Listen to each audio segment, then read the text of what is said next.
Noticia de última hora.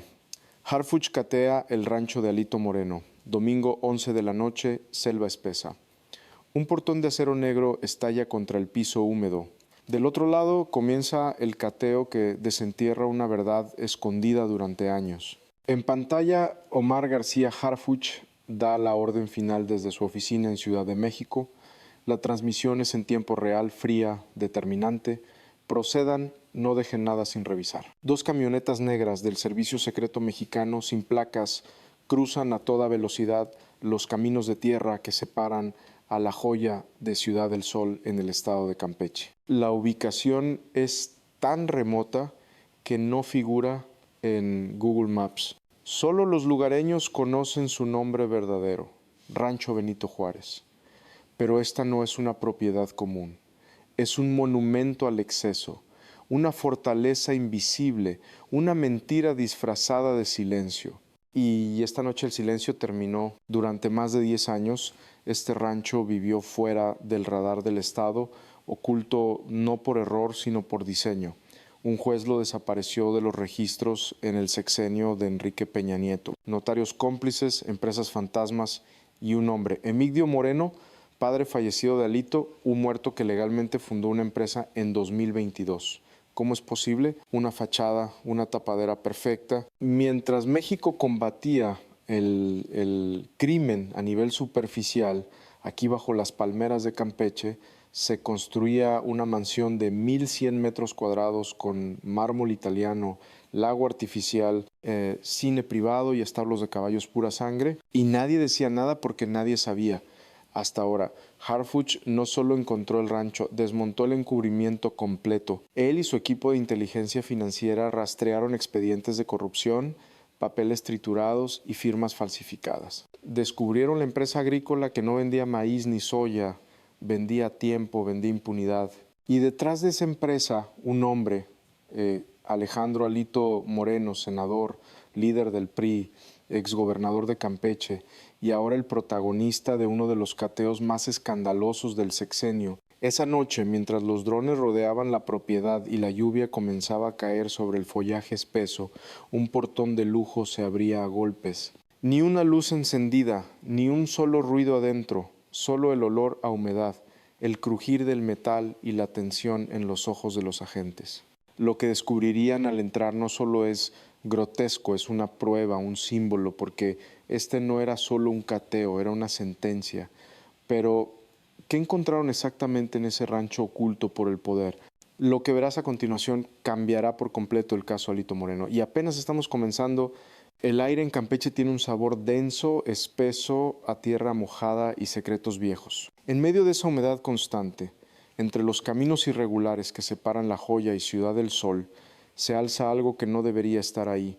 4 hectáreas cercadas con alambre de púas, rodeadas de selva virgen, ocultas del mundo por más de una década. El rancho Benito Juárez no aparece en catastros ni en mapas, ni siquiera en los registros del registro público de la propiedad. Fue borrado, literalmente. La anomalía empezó como una nota al pie en un archivo olvidado, una dirección sin dueño registrado, una empresa fantasma con un accionista muerto.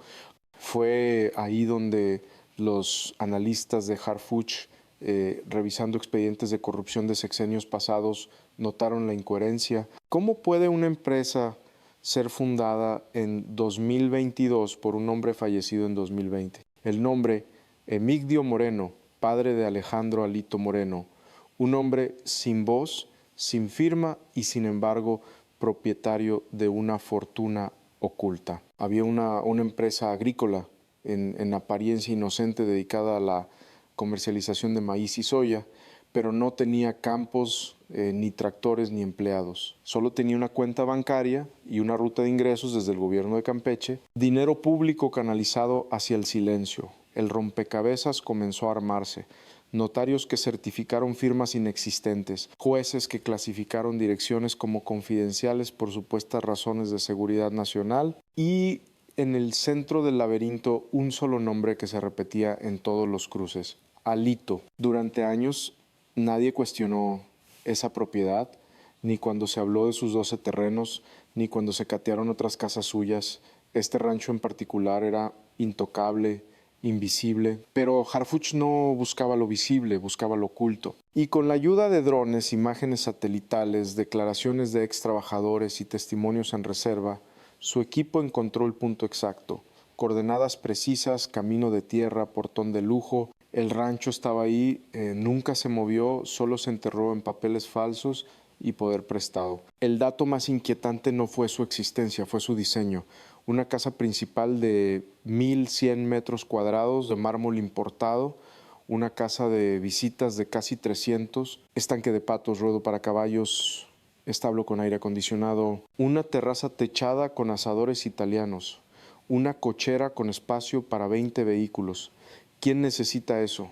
¿Y quién puede esconderlo por más de 10 años? El Estado mexicano tiene agencias enteras dedicadas a rastrear el dinero ilícito, pero a veces el enemigo no está afuera, está adentro.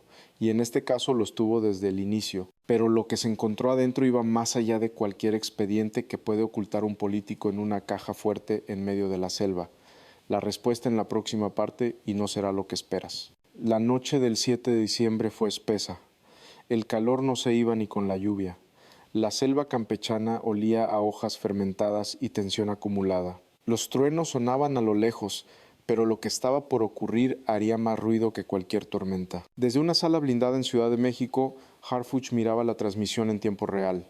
Frente a él, las cámaras térmicas de los drones mostraban algo inquietante, una mansión totalmente a oscuras, ni una luz ni una sombra, nada. Demasiado silencio para ser natural. El convoy del Servicio Secreto Mexicano, 2 camionetas blindadas con placas falsas, había aterrizado esa misma tarde en Campeche. El operativo fue programado para ejecutarse mientras la mayoría dormía. Entramos a las 02 minutos, dijo el general a cargo apretando el radio como si apretara también el pulso del país. Los agentes descendieron rápido, botas tácticas hundiéndose en lodo, chalecos mojados por la humedad. Uno de ellos marcó el paso con una linterna roja. El portón era inmenso, negro, con detalles dorados y frente a él la orden más tensa de la noche. Toquen, pero si no responden, tumbamos. El golpeteo retumbó en la selva. Un eco metálico que no recibió respuesta. Nadie abrió, nadie se asomó. 2 minutos. Silencio absoluto. Entonces, sin una palabra más, una máquina hidráulica entró en acción. El portón cayó con un sonido seco y definitivo, y en ese instante cayó también una década de encubrimiento. Los agentes avanzaron como sombras, cruzaron un sendero de piedra iluminado por relámpagos. Pasaron junto a un lago artificial con patos exóticos dormidos. Los árboles parecían contener la respiración. Cuando llegaron a la entrada principal, la ostentación golpeó como una cachetada. Una escalera de mármol blanco, esculturas talladas, un candelabro europeo con cientos de cristales brillando a la luz de sus linternas. Era más que una casa, era un monumento a la impunidad. El cateo comenzó a las 05 minutos. Habitación por habitación recorrieron salones vacíos que olían a cuero, a perfume caro, a abandono reciente. En el cine privado aún quedaban vasos de whisky a medio terminar. En la cocina, frutas frescas. En una de las recámaras el clima seguía encendido. Alguien había estado ahí, se fue muy poco antes. En la cochera encontraron la primera evidencia de exceso. Un Ferrari, un Porsche, un Maserati cubiertos con lonas negras, los motores aún tibios. Y en el fondo de la casa, junto a una biblioteca falsa que ocultaba una escalera secreta, estaba la caja fuerte, sellada, inmensa, requiere código biométrico, Forsen. Lo que había dentro no eran solo objetos, eran respuestas. Pero una de ellas, un pequeño objeto de metal, lo cambió todo, porque ese objeto, más que todo lo demás, apuntaba a algo que aún no ha sido encontrado. ¿Qué descubrieron en esa caja que obligó a Harfuch a detener el protocolo y pedir refuerzos? Lo revelamos en la siguiente parte. Y te advertimos, es escalofriante. Alejandro Moreno Cárdenas, conocido en el mundo político como Alito, aprendió a moverse entre pasillos alfombrados desde joven. Nació entre promesas, creció entre discursos, pero detrás de la sonrisa eterna y el traje a la medida siempre hubo algo que no cuadraba. En Campeche lo llamaban el rey del metro cuadrado barato. Compraba terrenos de casi 4 hectáreas por 20,000 pesos. Donaba propiedades a sus allegados, las revendía a precios inflados y nunca nadie lo detuvo. Fue gobernador, diputado, presidente del PRI y hoy senador, todo con dinero público, todo bajo la ley o burlándola. Pero este guión tiene 2 protagonistas y el segundo no busca fama, busca justicia. Omar García Harfuch no sonríe en entrevistas, no posa para cámaras, habla con acciones, ordena con precisión y esta vez lo dijo claro, el Estado no va a ser cómplice de su silencio. Harfuch no persigue políticos por deporte, lo hace cuando las pruebas arden, cuando la impunidad se viste de traje y se oculta en una casa con establos de lujo. El operativo de esa noche no fue un despliegue cualquiera, fue una cirugía de Estado dirigida desde su escritorio en la capital, conectando en tiempo real con los ojos de los drones, los oídos de los generales y las manos de los agentes en campo. Su perfil es de plomo y control. No improvisa, no grita, no olvida y cuando sigue un caso hasta el final no se detiene hasta vaciar la caja fuerte. En el cateo de Campeche, cada centímetro registrado fue una línea más en el expediente que ya lleva su firma. Una firma que no tiembla, una firma que avanza. Y mientras Harfuch recorría mentalmente los pasillos de esa mansión abandonada, un agente le leyó por radio el inventario parcial de lo decomisado. Cabezas de ganado, caballos de sangre pura, automóviles europeos y adentro de la caja fuerte 11 objetos. Uno de ellos clave para un giro aún más oscuro, porque entre las joyas, los lingotes de oro y los billetes había algo que no debería estar ahí, unas llaves, y no eran de coche. ¿Qué propiedad estaba aún fuera del radar?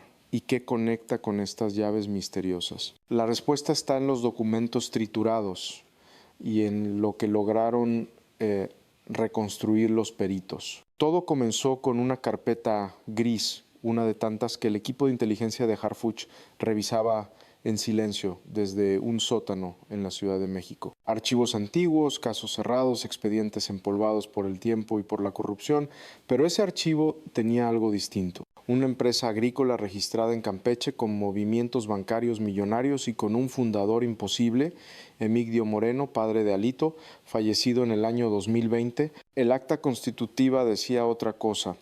La empresa se había creado en 2022, 2 años después de su fallecimiento, firmada por él, sellada por un notario, validada por un juez. ¿Cómo se crea una empresa desde el más allá? La respuesta estaba en las rúbricas. El notario era primo de un ex funcionario del PRI, el juez, un magistrado federal del sexenio de Peña Nieto, ambos ahora bajo investigación. Esa empresa fantasma no sembraba maíz, no vendía caña, no comercializaba soya, lo único que producía era encubrimiento. Durante años recibió contratos por adjudicación directa desde el gobierno estatal de Campeche, pagos por servicios de asesoría técnica en cultivo, todo sin empleados, sin maquinaria, solo con una firma falsa y una dirección que no existía. Pero un recibo bancario lo cambió todo, ¿no? Un pago de 300,000 pesos hecho desde esa empresa a una compañía de transporte privado de lujo. Concepto, traslado de mercancía viva, fecha julio de 2023, origen, una cuenta de Banorte, destino, una terminal aérea privada a las afueras de Mérida. La mercancía viva, 2 caballos de raza árabe.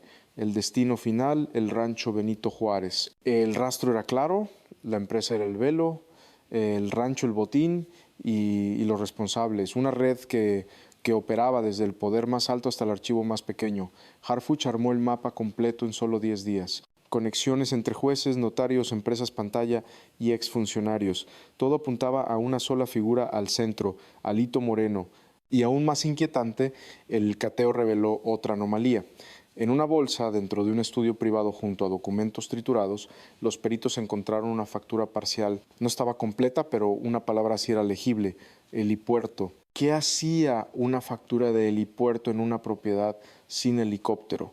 La respuesta está más cerca de lo que imaginas y lo que significa podría reventar la lista de propiedades ocultas. La caja fuerte fue abierta a las 0:43 minutos. La cerradura biométrica tardó exactamente 7 segundos en ceder y lo que había dentro no era solo dinero, billetes envueltos en bandas bancarias, un fajo tras otro, miles de pesos en efectivo, junto a ellos joyas, relojes de lujo, diamantes sueltos en bolsas herméticas, 7 lingotes de oro, cada uno con su número de serie limado, y debajo de todo eso una caja de seguridad más pequeña de acero con bisagras reforzadas, cerrada con llave, adentro unas llaves con el logo de Bell Helicopter, un llavero grabado con un solo nombre, Santa Amalia. Ningún archivo hablaba de una propiedad con ese nombre. No había registros catastrales, no había mención alguna en las declaraciones patrimoniales de Alito, pero había un mapa doblado dentro de un sobremanila marcado a mano con tinta azul, 2 puntos rojos y un trazo irregular. Coordenadas en lápiz. Los analistas no tardaron en geolocalizarlo. Santa Amalia no era un nombre simbólico, era otra propiedad oculta, aún más remota que el Rancho Cateado. Ubicada entre campos ganaderos al norte de Champotón, sin caminos registrados, rodeada por terrenos ejidales comprados a precios ínfimos años atrás, una propiedad más fuera del radar y conectada directamente a la red de empresas falsas descubiertas por Harfuch. Pero lo más alarmante no fue su existencia, fue lo que el testimonio de un ex trabajador reveló horas después. Santa Amalia era el lugar al que iban los que sabían demasiado. Nadie hablaba de eso ni entre nosotros. El informante bajo identidad protegida dijo algo más, que en esa propiedad no había cámaras, pero sí un sótano y que él personalmente había ayudado a empacar cajas de documentos y discos duros durante el 2024. Cajas que llegaron por helicóptero y que se fueron a Santa Amalia. No era una casa, era un archivo enterrado, un archivo que ahora podría ser el eslabón final entre Alito y figuras aún más arriba, nombres que todavía no han salido a la luz. Harfuch recibió el informe preliminar a las 2 de la mañana y no dijo nada, solo dio una instrucción. Activen protocolo de rastreo satelital. Quiero Santa Amalia identificada antes del amanecer. Porque si lo que hay ahí es lo que temen, este caso apenas comienza. ¿Qué se esconde bajo tierra en una propiedad que ni siquiera tiene número oficial? La próxima parte podría tener las primeras respuestas y también las primeras reacciones. A las 3 de la madrugada, los monitores del Centro de Inteligencia en Ciudad de México parpadearon. Una nueva imagen satelital mostraba algo inesperado, una estructura rectangular semioculta bajo lonas térmicas en medio de una zona sin caminos oficiales. Coordenadas coinciden, el lugar existe, Santa Amalia es real. La información llegó directo a las manos de Omar García Harfuch. A esa hora no había reuniones, solo acciones. Esto no es una propiedad más, es un centro de resguardo clandestino. Vamos por todo. La frase quedó registrada en actas. Minutos después se activó un protocolo que no se utilizaba desde 2023, rastreo satelital combinado con intervención de espacio aéreo restringido. Se autorizó el uso de tecnología militar y se envió una solicitud urgente a la FGR, cateo inmediato a propiedad oculta. Harfuch no pidió permiso, exigió acción. Mientras tanto, en Campeche, el equipo de campo preparaba un segundo operativo, esta vez no solo con inteligencia, también con escoltas del ejército y un escuadrón táctico con drones nocturnos, cámaras térmicas y sensores de movimiento.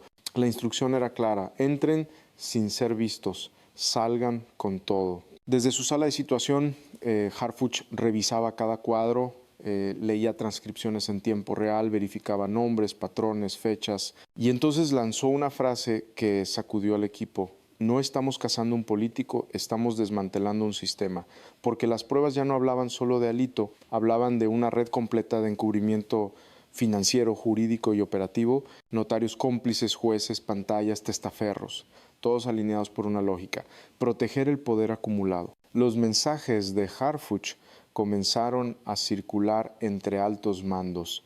Soy el Estado, responde con toda su fuerza. Esto no es un operativo, es una declaración. No vamos a ceder ni un metro más. Y mientras en redes sociales comenzaban a filtrarse fotos del rancho cateado, Harfuch ya iba 10 pasos adelante.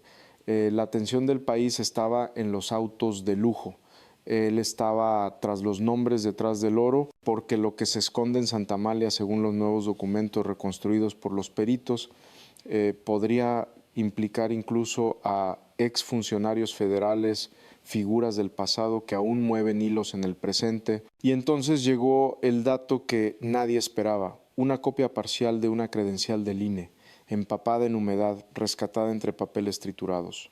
Nombre, Luis P. Cargo, subsecretario de Gobernación, 2018. ¿Qué hacía esa credencial en una caja sellada en Campeche? Harfuch lo supo de inmediato.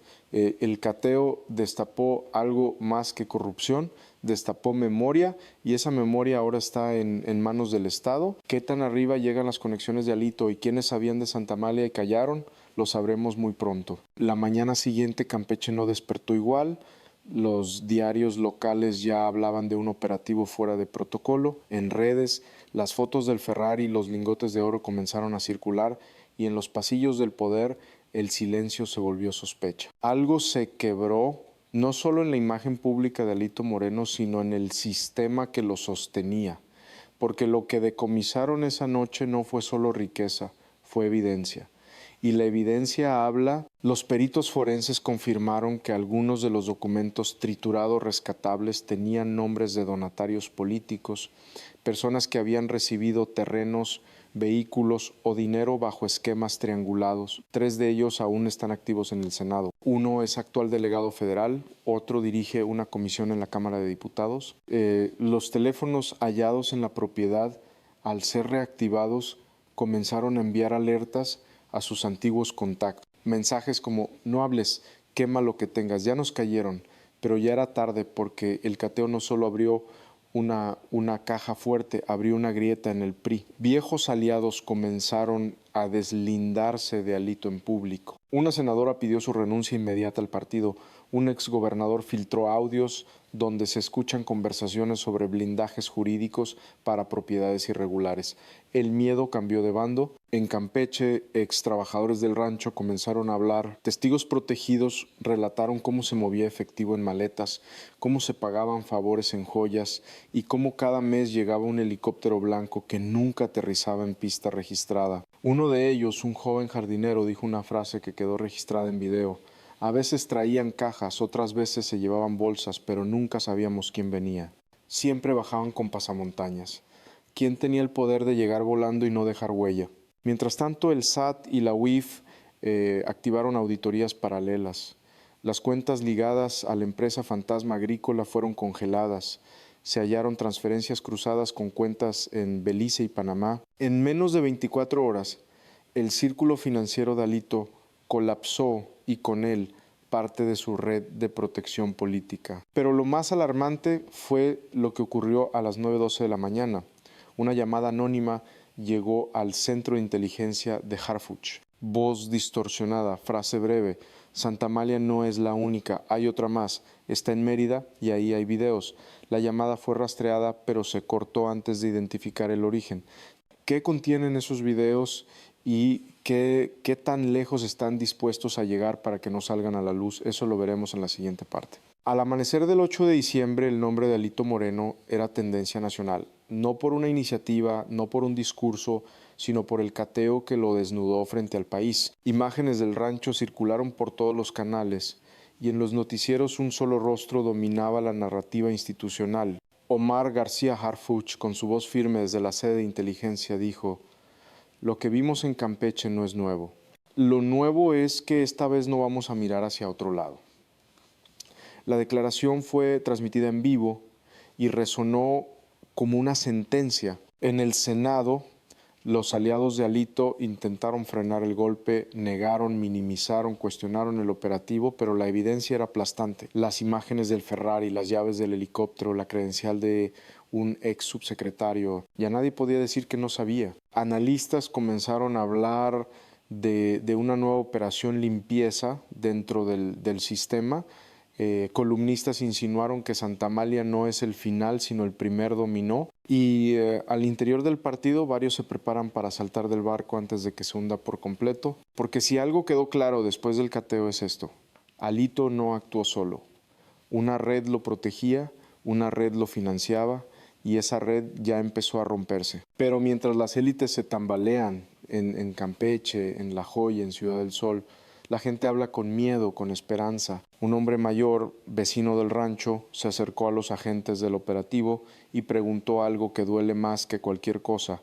Entonces, ¿sí se puede? ¿Sí pueden hacer algo contra los intocables? Y esa es la pregunta que México entero se hace esta mañana, porque este caso ya no es solo Alito, es sobre cuántos como él han vivido décadas bajo la sombra de la impunidad. Es sobre cuántos ranchos, helicópteros y cajas fuertes siguen enterrados en la selva del poder y sobre si el Estado está dispuesto a acabar hasta encontrarlos todos. La caja fue abierta, el velo fue arrancado y ahora el país entero ha visto lo que se esconde cuando el poder se siente eterno. Harfuch dijo: esta vez no nos vamos a ir hasta que esto se termine, y si lo que se esconde en Santa Amalia es lo que tememos, ¿qué es lo que falta por descubrir en Mérida?